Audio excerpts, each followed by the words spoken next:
Hey everyone, it's your main man John. I'm here with T.Fernandez. This is the breakdown where we break down someone's project and we talk a bit more deep about it. Because sometimes I feel that we get on a project and we don't actually talk about the project itself and the process and the songs individually. So we're going to talk about a couple of songs, but first and foremost, tell me more about the project. Like how did it all come about?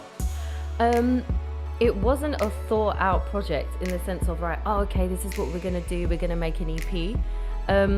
It was really just booked the sessions, wrote the first song, which was Not the One, kept on writing, and then it just literally got to the point where listening to them as a collective, like it was kind of like, oh, they sound like they should go together. Yeah.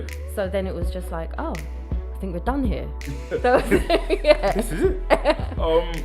For me, I just think the project is sick from head to toe because the production of it is just so.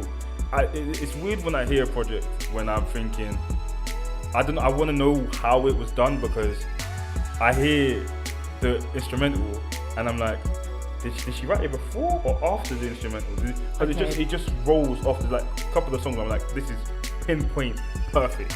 Like, it's like literally the flow, everything's amazing. How did the production side of it all?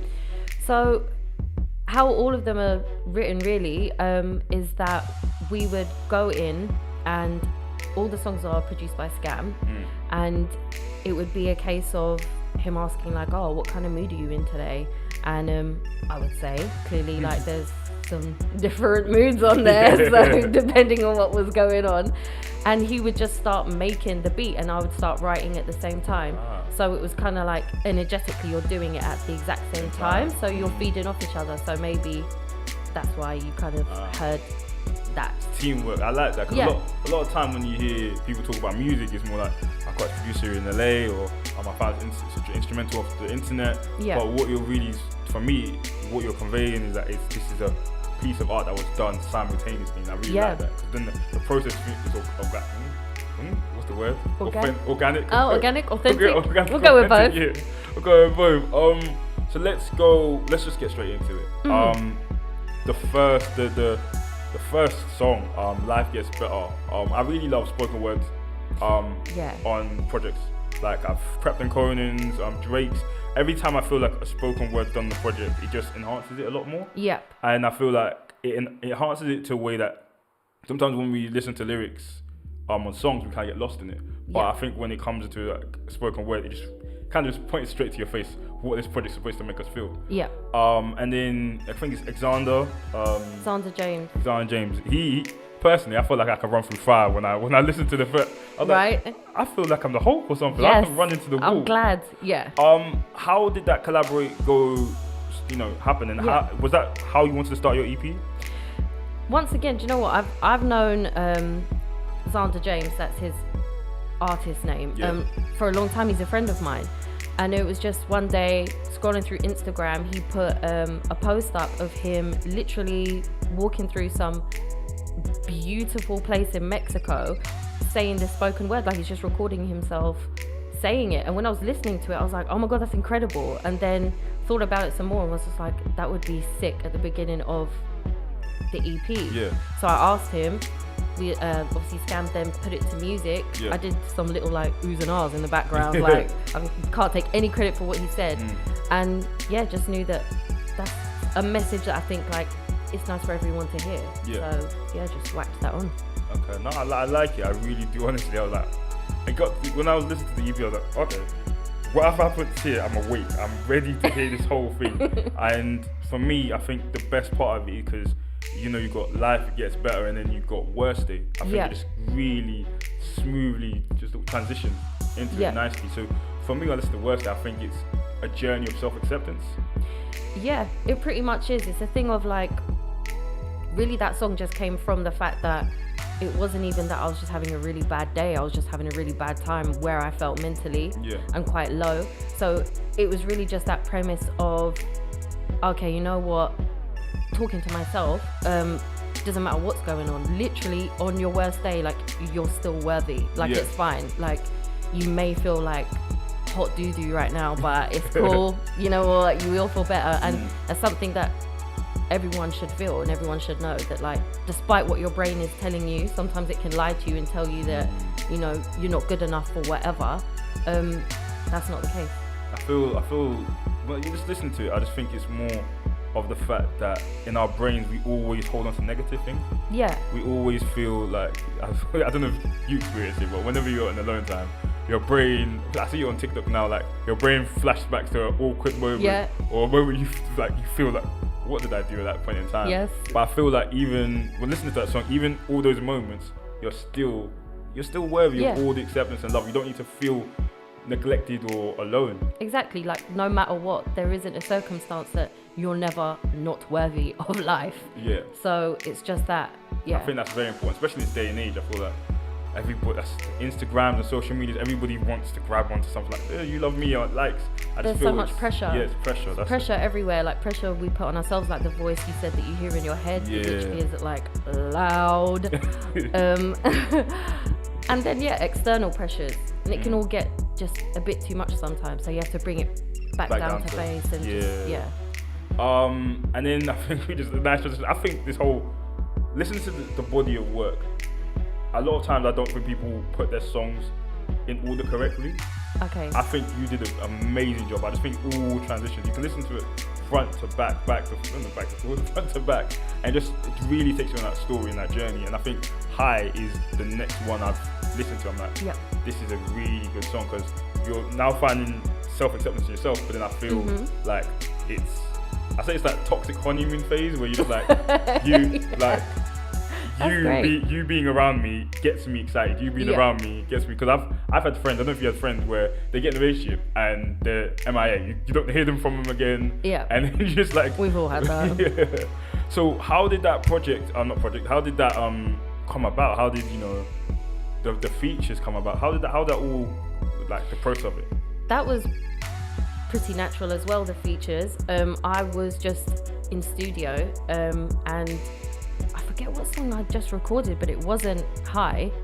And then SI and Ace came in to studio and to record, I think, something for them. I can't remember now, but they were there as well. Obviously we were at Scams, and just I hadn't put the middle 8 in yet, hadn't done my bit, and I was like, guys, do you want to try something? do you fancy jumping on?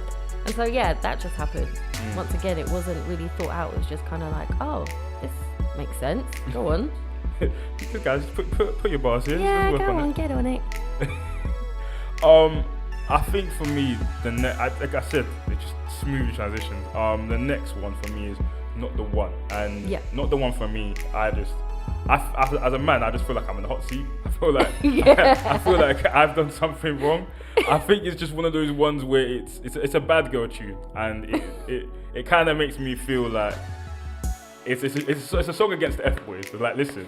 Basically, well done. Yeah. It's like, listen, I want to know Wagwan. I want to know what's going on. Don't mess with me. I don't think you know who I am.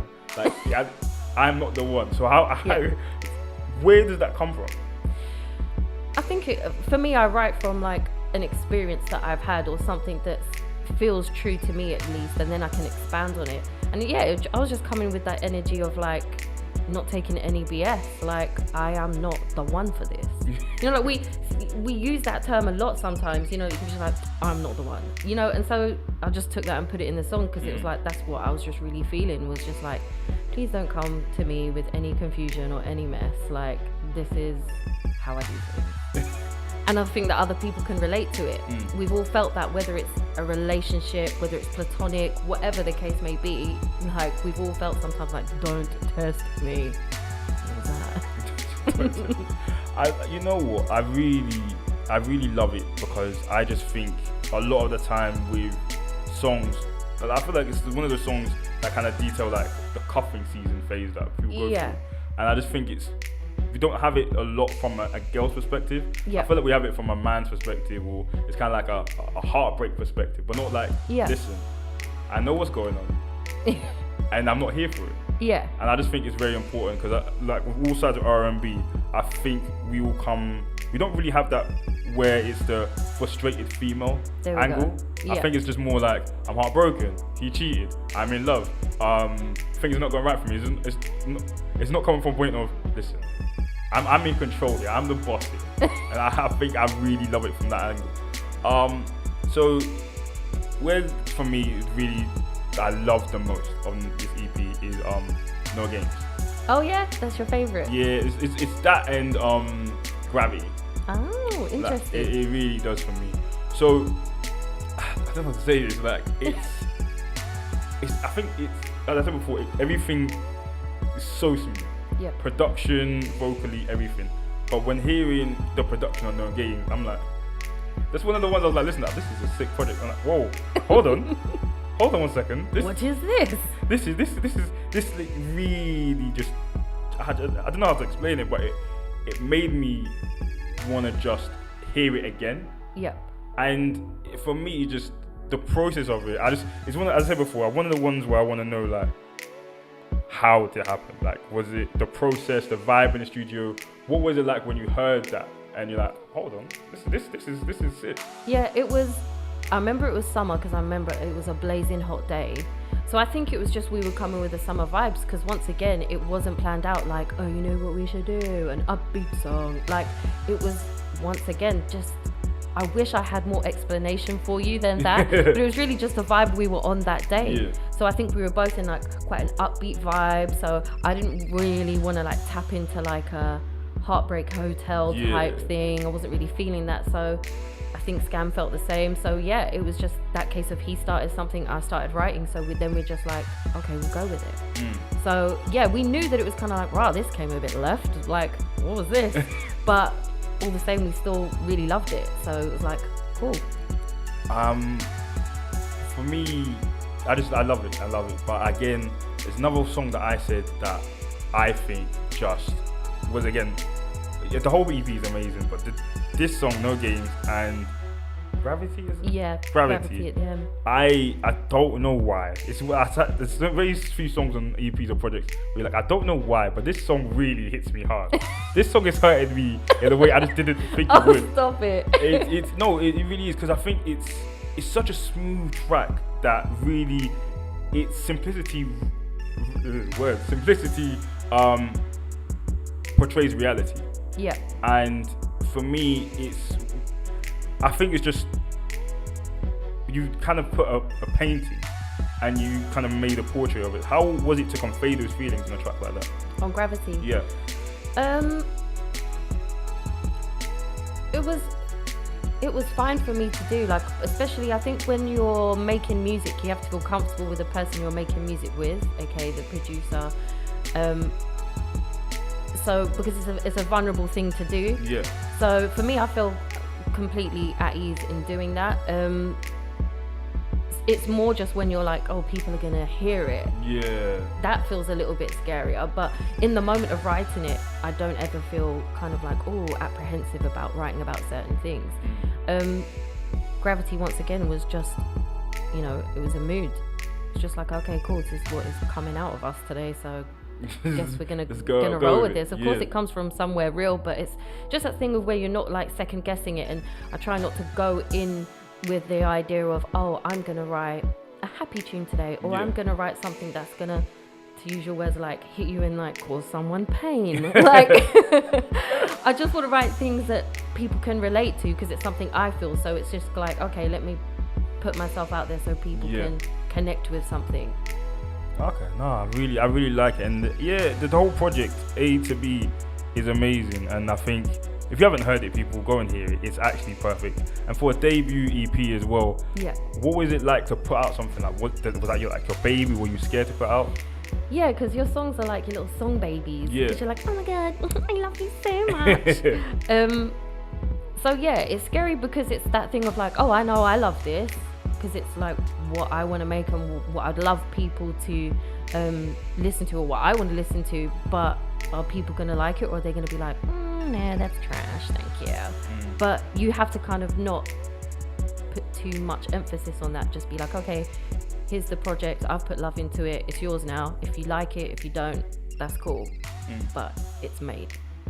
So yeah, it can be scary, of course. when you care about something a lot. Yeah. But I try not to put too much emphasis, like I said, on what I think other people should think of it. Yeah.